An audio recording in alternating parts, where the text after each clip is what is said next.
Hello everyone, welcome to our channel Saranda Shiksha निकेतन।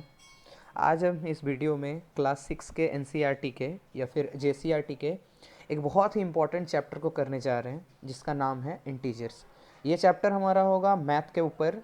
इस topic का नाम है इंटीजर्स। इसे हम हिंदी में कहेंगे पूर्णांक। इसे क्या कहेंगे हिंदी में? हम पूर्णांक कहेंगे। पूर्णांक, इसे हम हिंदी में पूर्णांक कहेंगे। तो बिना किसी देरी के इस वीडियो को स्टार्ट करते हैं, चलिए।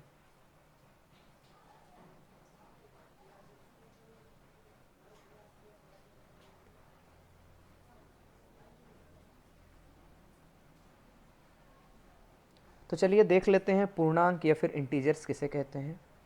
यदि सरल भाषा में, पूर्णांक से पहले हमें कुछ ऐसे संख्याओं के बारे में जानकारी होनी चाहिए, जैसे कि हम इसे हिंदी इंग्लिश दोनों में समझेंगे। जैसे हमारे पास आता है क्या? 0, 1, 2, 3, 4, या फिर अगर हम इसे हिंदी में कहेंगे 0, 1, 2, 3, 4, और ये आगे चलते जाएगा। इसे हम कहेंगे क्या? होल नंबर्स कहते हैं, जो कि 0 से स्टार्ट होता है। इसे क्या कहेंगे हम? होल नंबर्स कहेंगे।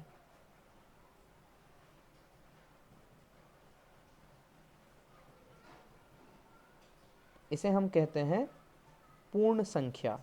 इसे हम कहेंगे पूर्ण संख्या। ऐसी संख्याएं जो 0 से स्टार्ट होती हैं, यानी कि 0 से जो संख्याएं स्टार्ट होंगी उन्हें कहेंगे हम होल नंबर्स या फिर पूर्ण संख्या कहेंगे।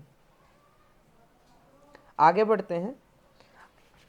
अब एक हम नंबर लाइन बना लेते हैं, यानी कि एक संख्या रेखा को लेते हैं हम।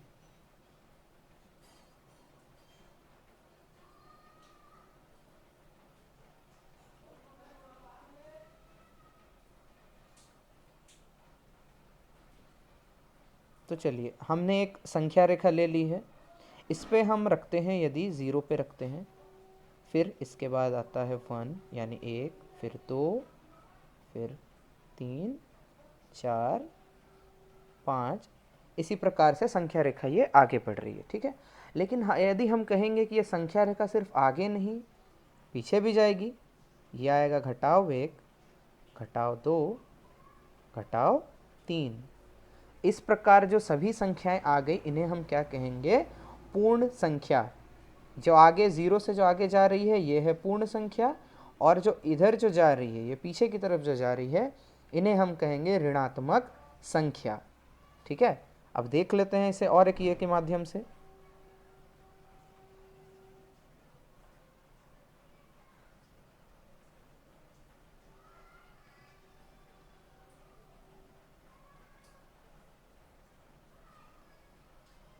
देखिएगा,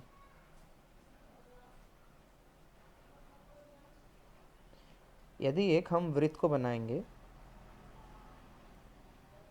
एक गोला आ गया। अब इस पे अगर हम कहेंगे ये पूरा गोला किस चीज़ का है, ये एक पूर्णांक का गोला है, यानी कि एक इंटीजर्स का गोला है। इसमें जितने भी संख्या हैं हम लेना चाहेंगे, 0, 1, 2, 3, -1, -3, -8, -9, -10, घटाव 11। इस प्रकार से हम देख पा रहे होंगे कि इसमें जोड़ वाले चिन्ह वाले भी संख्या हैं और घटाव चिन्ह वाले भी संख्या हैं। पूर्णांक क्या होता है? जिसमें हमारे दोनों प्रकार की संख्या आ जाए उसे हम क्या कहेंगे? पूर्णांक कहेंगे। यानी कि पूर्णांक में क्या आ जाते हैं? हमारे दोनों आ जाते हैं, हमारे ऋणात्मक भी आ जाते हैं। ऋणात्मक यानी कि ऋणात्मक संख्या, इसे हम कहते हैं नेगेटिव। इसे क्या कहते हैं? नेगेटिव। नेगेटिव नंबर्स कहेंगे इसे।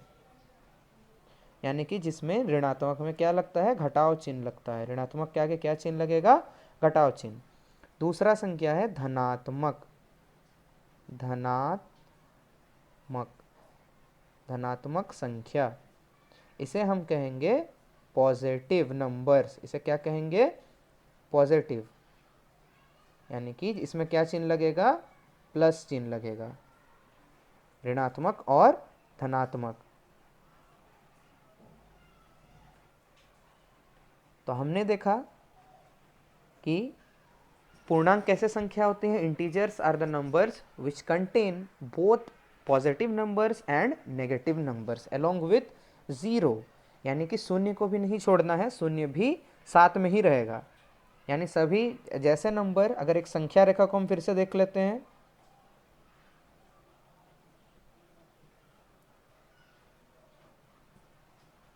देखिए इसमें ज़ीरो भी आ रहा है, हमारे लेफ्ट साइड है ये क्या है? हमारा नेगेटिव नंबर से, यानी कि ऋणात्मक संख्या, जो कि है हमारा -1, -2, -3। और जो राइट साइड है ये क्या है? हमारे पॉजिटिव नंबर्स हैं जिनमें कुछ साइन नहीं है। इसका अर्थ है कि इसके आगे क्या चिन्ह लगा हुआ है? जोड़ का चिन्ह लगा हुआ है।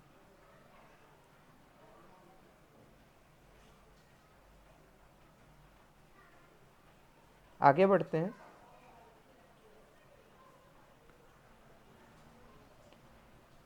अब ऋणात्मक और धनात्मक के बारे में हमें ज्ञान हो चुका है। अब देखते हैं कि इसे हम तुलना कैसे करते हैं। तुलना का अर्थ है कि हम कंपैरिजन कैसे करेंगे कि कौन बड़ा है कौन छोटा है। यदि हम संख्या रेखा और फिर से बनाते हैं, एक संख्या रेखा को बनाते हैं,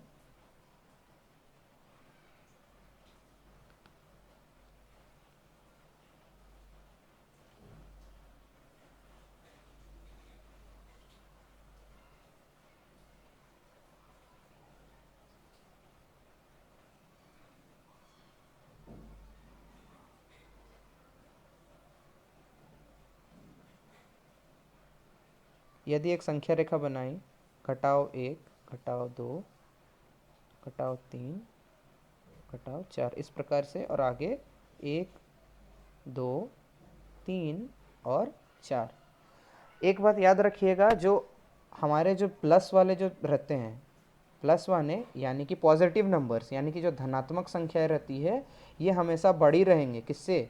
माइनस वाली संख्याओं से क्या रहेंगी? बड़ी रहेंगी। ये पहला नियम है, ये पहला नियम है। जितने भी हमारे धनात्मक संख्या हैं वो हमेशा ऋणात्मक संख्या से बड़े रहेंगे। ठीक हो गया? ये पहला पॉइंट क्लियर हो गया होगा। ये पहला पॉइंट है। आगे बढ़ते हैं।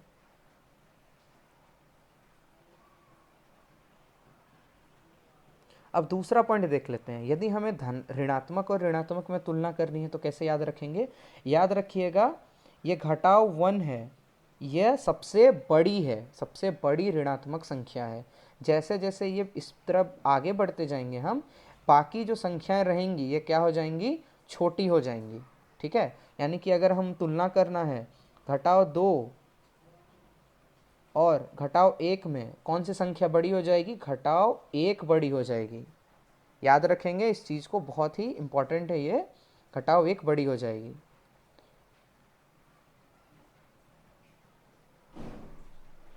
एक और क्वेश्चन लेते हैं। यदि हमें देखना है घटाव 18 और घटाव 2 में कौन सी बड़ी है, तो आप गलत नहीं करेंगे, घटाव 2 बड़ी हो जाएगी।